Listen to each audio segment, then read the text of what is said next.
Hi everyone, welcome to Cortisol, the podcast that puts you in the shoes of a member of the European Parliament and that tackles topics that are close to your heart and that raise your cortisol level.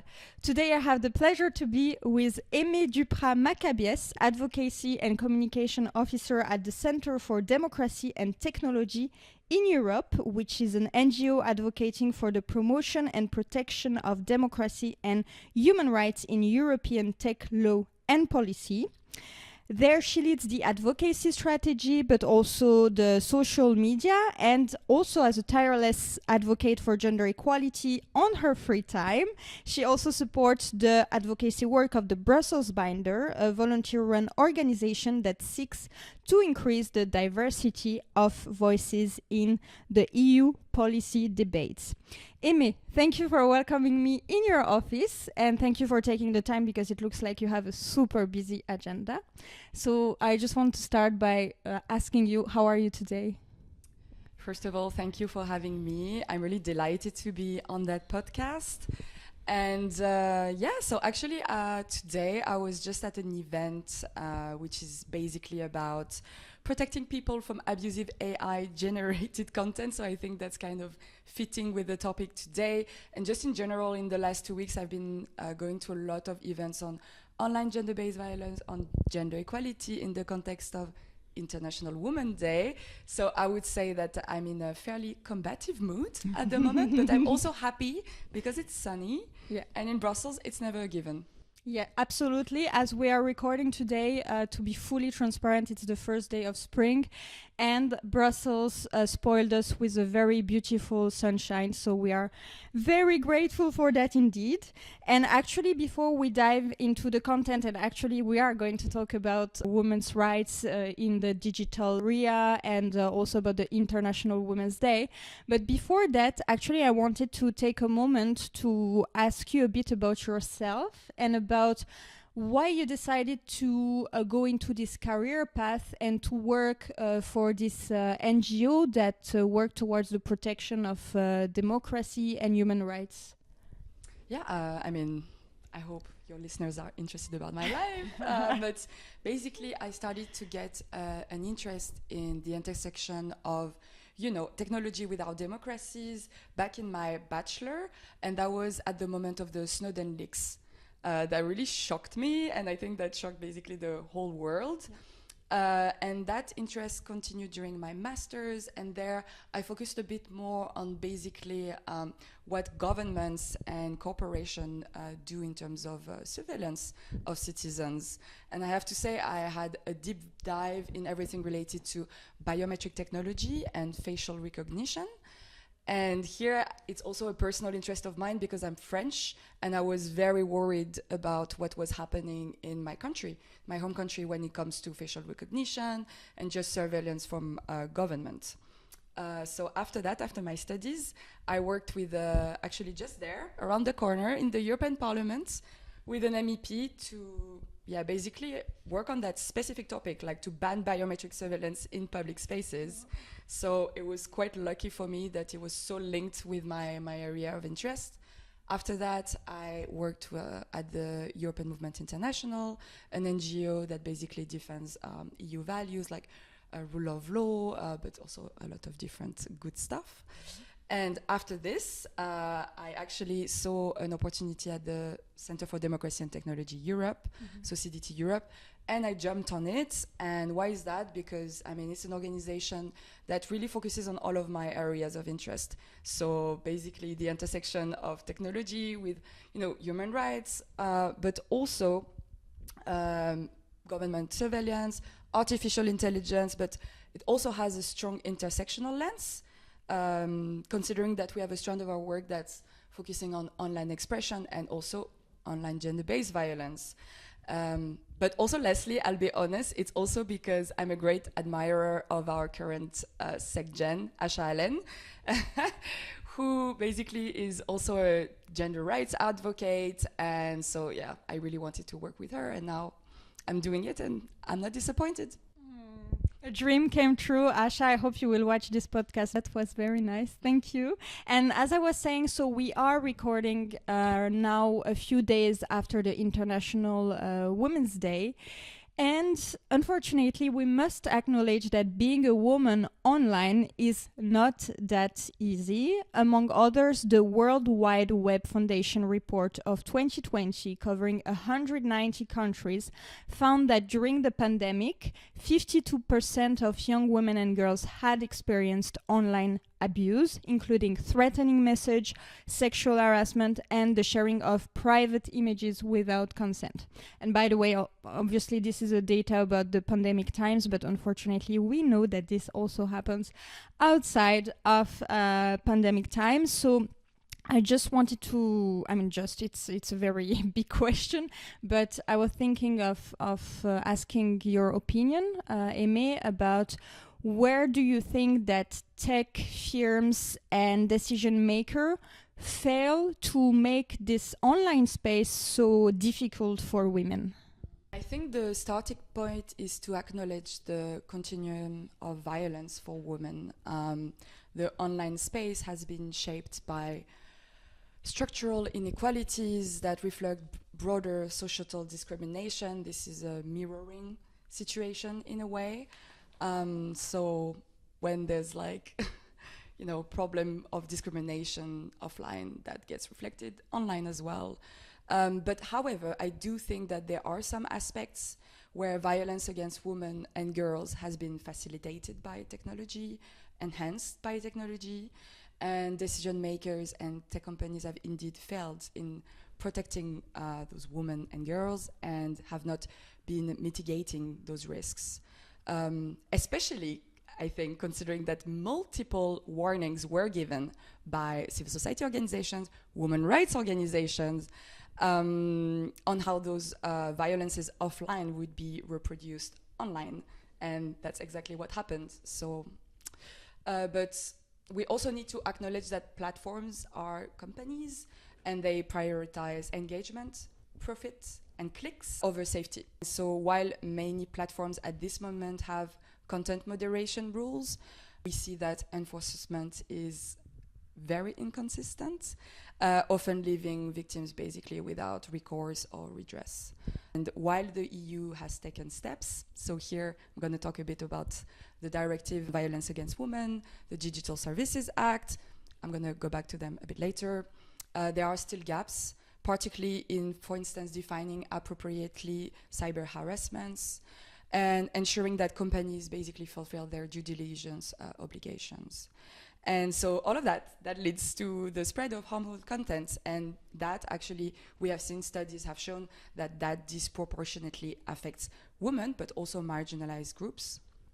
And on top of this, maybe lastly, we really notice a lack of intersectional approaches. I'm not insuring you anything when I'm stating that basically online abuse is not experienced uniformly. Women of colors, LGBTQI plus community, individuals, and other marginalized groups face heightened risks.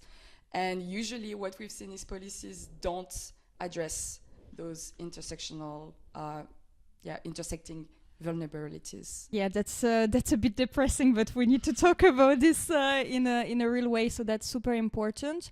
And then you covered it a bit already, but the logical follow-up question would be, how do we fix this now? Is it too late? And also for all the new tools that are being created right now, especially through artificial intelligence that is growing like massively and without, the feeling that it's being controlled neither. How do we do now to prevent harmful consequences for women, but also for all the other groups that are being targeted online? Yeah, so actually I was at just an event that was talking about that, and indeed they were talking about women, girls, children, older people as well facing this abuse. But it's such an important question. I mean, I'm happy to see that, there's a lot of debates now around that, at least. I think started a bit by Taylor Swift. But I think at this point, like, it's 99% of deepfakes that are being created that are non-consensual pornographic content featuring women celebrities, but also ordinary women. And so basically that can lead to very severe offline consequences.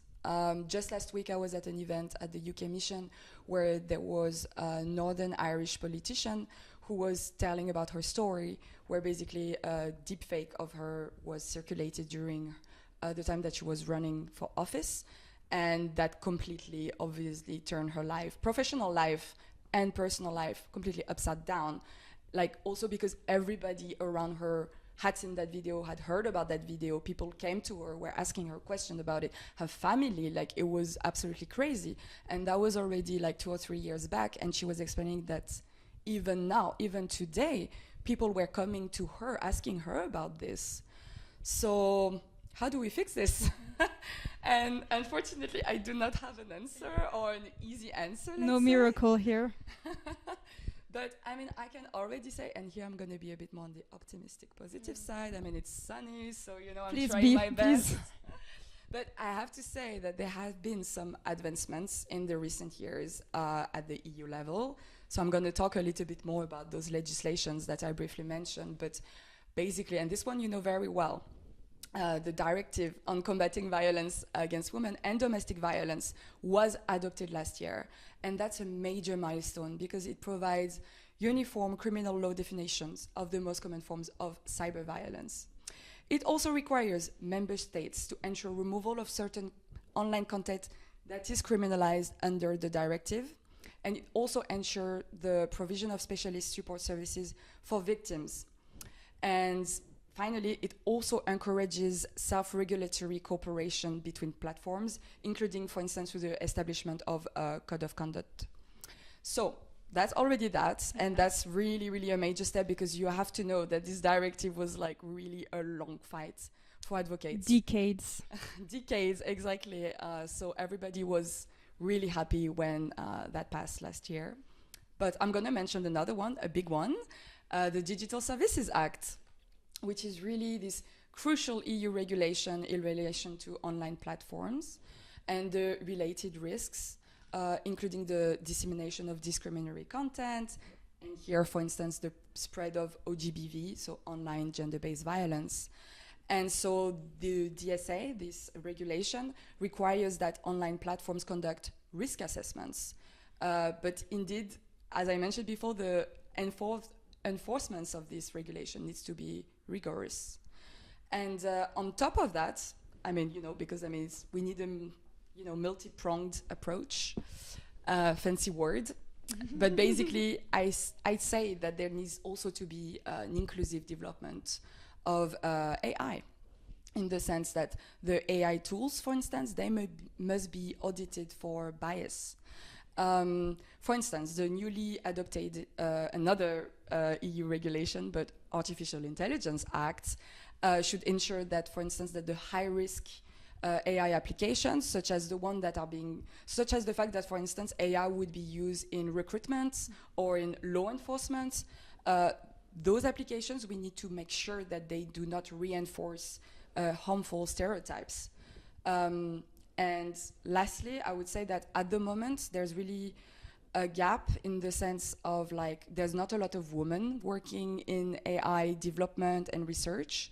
And also that the fact that many women who enter that field, they actually leave after a few years. We've really noticed that there's kind of like this drop because they don't feel welcome because there's maybe too much of a masculine energy over there. So this needs to change, as we really need to have like kind of this diverse representation to make sure that AI does not reflect like all of those biases. Yeah, absolutely. Wow. Thank you so much for developing on all these aspects and also bringing a bit of positive light over the recent development. But what I understand as well is that, you know, as with a lot of EU policies, it's mostly about implementation. Like, we have a lot of amazing text, we have a lot of great ideas, but it's, at the end of the day, it's about implementation and it's about political will of member states. So yeah, looking forward to see this political will growing, especially over profit. But yeah, actually talking about profit, and you mentioned it a bit, you anticipated my question, but of course it looks like companies are, you know, preferring to advantage their own benefits, and that's why firms exist after all, to make profit. But this will go back to a bit of a negative point of view, but I must also ask this question. Does it mean for you that we reached a point in history when profits from the firms, but so the right to privacy, for example, that is brought up a lot in a lot of legislation, and I'm thinking also about legislation that is being discussed right now on children, when a lot of decision makers are saying that, they are a bit less about protection of children and a bit more about the right to privacy.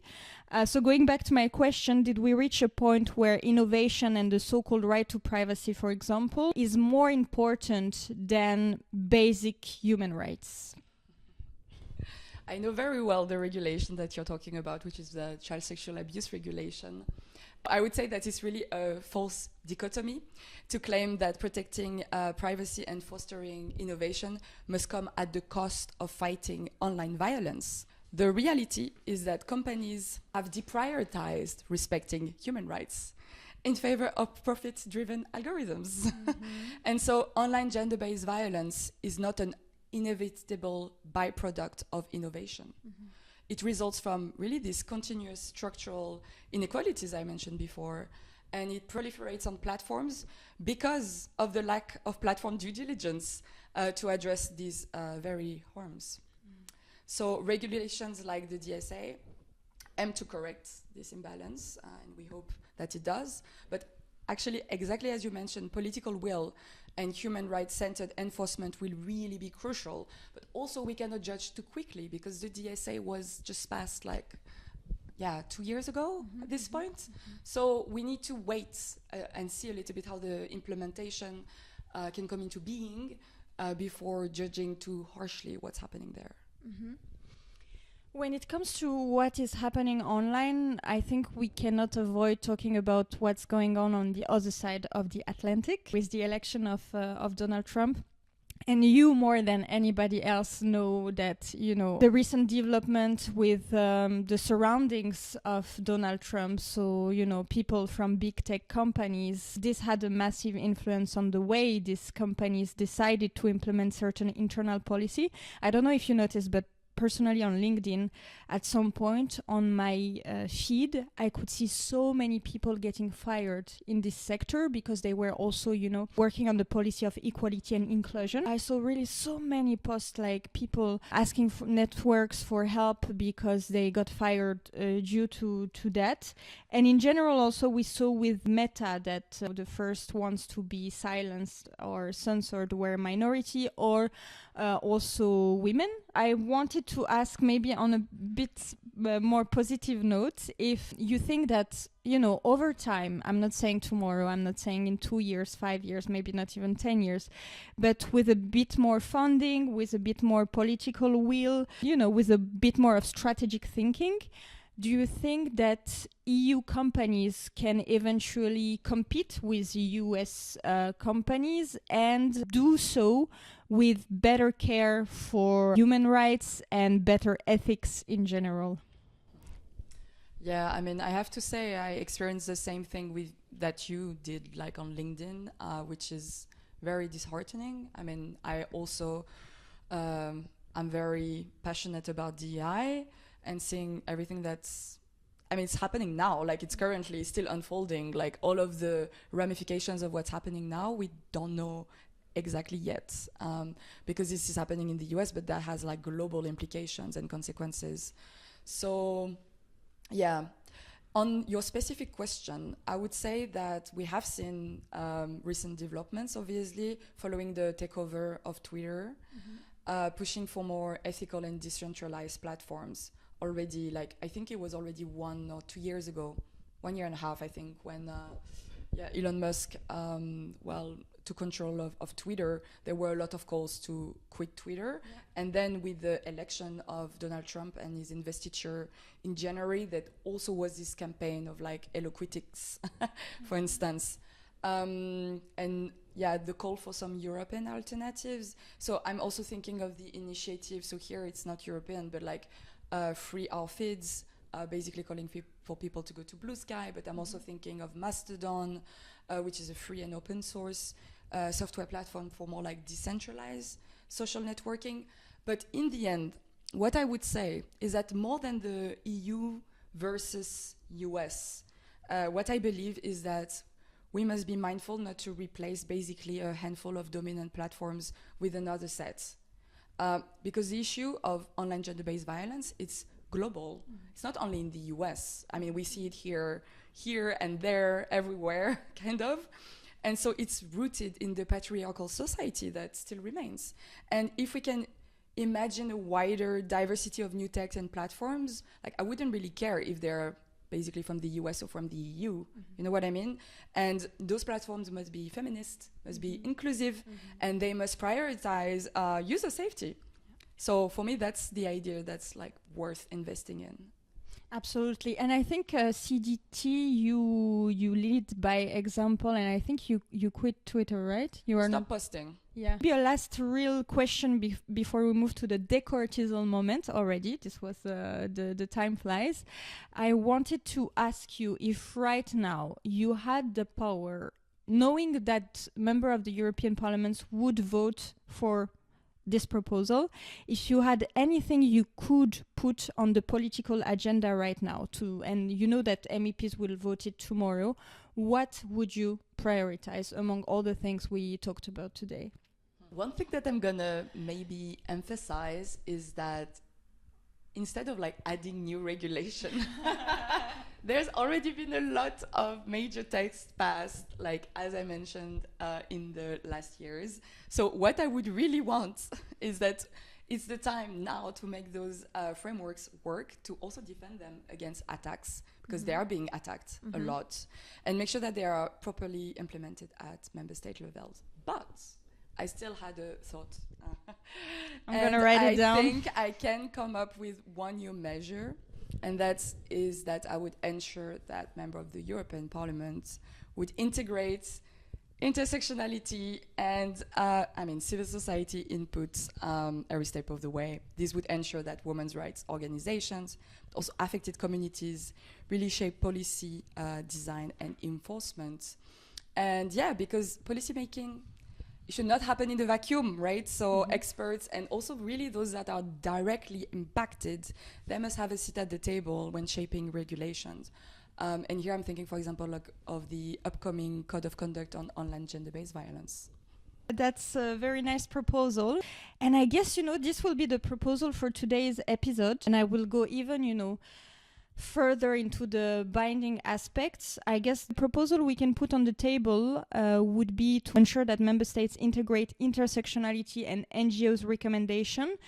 And I'm sure that I will have some MEPs that will do amendments, but I am tempted to put on the proposal to really put fines if NGOs, for example, or stakeholders are not even consulted. Of course, you cannot put everything that is advised, and also because people, of course, have competing interests and not everything is necessarily good at the end of the day, but at least that the consultation process should be respected, transparent, and be fully taken into consideration at the end of the day when the policies are made, because too often we still see people directly affected by policies not being consulted for them. Really, in a lot of aspects, I'm thinking about survivors of sexual violence, for example, others, but there are many, many examples. So I agree that indeed it's super important to make sure that those directly affected and those that have the experience from the ground are consulted at the end of the day. So Aimée, thank you very much for answering all the questions. I was super happy to have you.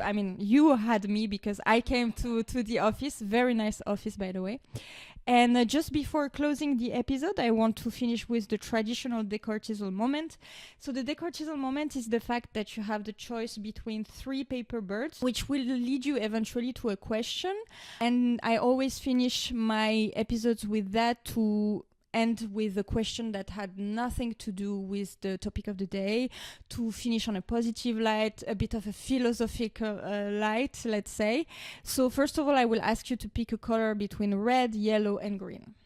Yellow, because I love the sun. Yeah, it goes well with today. And then I will ask you to pick between a number between 1 and 10. 2. Silver. Silver question leads to number 6. And whole organization. Yes, it is. But I know that for some viewers, it's their favorite moment, so I really keep the tradition. That's a very nice one. Aimée, can you please tell us about a time when you felt really proud about yourself? Cat. Like bragging. No. No. Really, like we need to acknowledge sometimes that we did something good for ourselves, for others, and there is nothing wrong with being proud about ourselves. So really, yeah, that was a pep talk. So I guess I can talk about something. So, and that's actually resonating a lot with what's happening, right now in the world. So back in 2000. Was it 16 or 17? I think it's 17. There was this movement called Science March, which basically was kind of following the call from American scientists, because that was the first Trump administration. And there was basically, as it is happening right now, the push from the administration to delete data linked to climate change. Yeah. And so there was a call from scientists to march a bit on the example of the Women's March, that happened in 2016, basically for people to march for science. And I was, back in the days, I was in my bachelor in Lille, and I was like, yeah, damn, we should march for science. And so I actually led the science march of my city in Lille.